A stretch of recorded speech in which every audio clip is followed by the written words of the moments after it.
Okay, so this is the last of the videos that go with the chapter on deviance, and this section is going to discuss the conflict theory and the what's referred to as the medicalization of deviance. All right, so conflict theory, you'll remember, is a macro theory, and it's the theory, it's Karl Marx's theory that suggests that that all the world can be explained by competition between groups, right?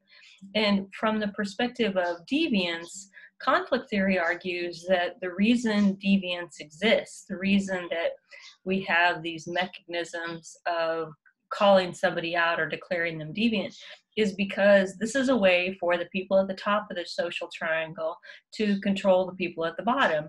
The folks at the top, they're the ones who write the rules, and they write the rules in such a way that it protects their place, it protects their interest, and it controls the masses. And sociologists, so like your definition says that crime is a kind of it's an indication that there's something in the system that is vulnerable, that there's a limit that the masses can push up against.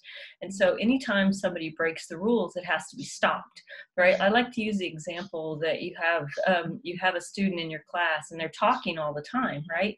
And the teacher will call them out, and they call them out because if you let or Tina, right? If you let Tommy or Tina's behavior carry on, then somebody else is going to, it's sort of like what we're seeing with this virus right now, that one person gets sick and then it affects somebody else and it affects somebody else and it affects somebody else. And before you know it, you end up with a pandemic, right? But you think about that from the perspective of behavior. One person breaks the rules, another person says, oh, they got away with breaking the rules, they can break the rules too.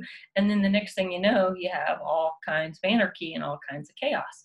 So the law acts as a way, or law enforcement acts as a way of saying, oh, you have to stop every individual from breaking the rules, because that will lead to social chaos and social disruption. Conflict theorists also point out that not all people not all social locations are treated the same by the law enforcement, the institution of law enforcement. They point to things like if you were to look at the incarceration rate and the people that spend more time incarcerated, that it's poor people, it's people of color, it's uneducated people, because again, the argument is that the people at the top of the triangle, these are the ones that are breaking the rules, and they're going to break the rules that are in their best interest, and it's going to be the people at the bottom who these rules affect. So going back to chapter 1, right, this was a quiz, this was an exam question, and by the responses, I must not have been very clear, but going back to chapter 1, when we talked about Durkheim, and Durkheim, you'll remember he did the work on suicide, and Durkheim argued that suicide was the most deviant kind of behavior anybody could engage in. And he observed that there were certain people who were more likely to engage in this deviant activity of suicide, of taking their own life. Those people were not integrated. They were not connected, right? And I said at the time, we're going to see this pattern. We're going to see this pattern again. And they are men, right? Specifically, they were men who were unmarried and unemployed. Because when the idea is that when you're connected to the group, you're more likely to follow the rules. So when you look at the demographics of prison population, you find that there's more men than they're incarcerated than there are women. Poor people are disproportionately represented. Uneducated people are more likely, unmarried people are more likely to be found incarcerated. Now, this is an interesting pattern that holds true, and groups that experience racism, like people of color, are overly represented behind bars. But until you get to the death penalty, and when you get to the subject of death row, on death row, there are no wealthy people on death row. Everyone on death row is poor. But what is representative on death row are people of color and white people. That is it's a fair representation of the larger population. But anyway, my point is that conflict theorists argue that the law serves to keep the powerful people in their positions of power, and it's a mechanism of oppression for those people at the bottom. and it's enforced. They also use examples like crack cocaine and powder cocaine, both of which have mandatory sentences. But powder cocaine, which is more expensive and more pure and more likely to be found amongst wealthy people, has a shorter mandatory sentence than does crack cocaine. Crack cocaine, less expensive, less pure, more likely to be found amongst poor people, has a longer mandatory sentence.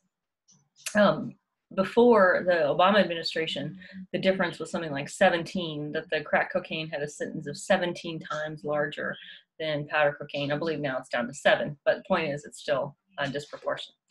The last slide, the last topic, and that is what's referred to as the medicalization of mental deviance. I just want to say that this is a different way of thinking about mental illness. And I always tell students that you may find the sociological perspective on mental illness empowering, or you may not. Please know it's just a different way. We're all about just different ways of thinking about these things.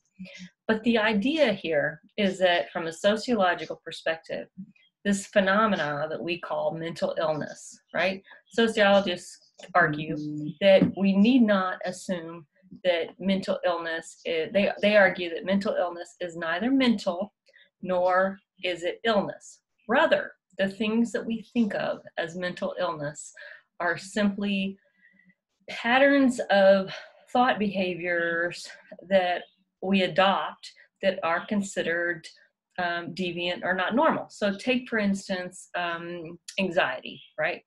Anxiety at its most fundamental level is worry, is irrational worry. Well, from a sociological perspective, worry is a kind of thought behavior. It's a behavior that we adopt or we learn in response to the environment. It's not an illness. It is simply a behavior, a thought behavior. Now, again, if we were in psychology, we would be talking, be a very different perspective. But it's a different way of thinking about these conditions.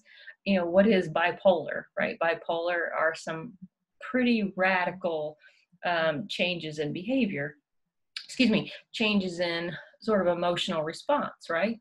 Well, we all experience some sort of moodiness, but this particular kind of moodiness, our culture has said that is deviant, and that sort of emotional behavior, it's inappropriate and it's unpredictable, and we're going to call it a disease.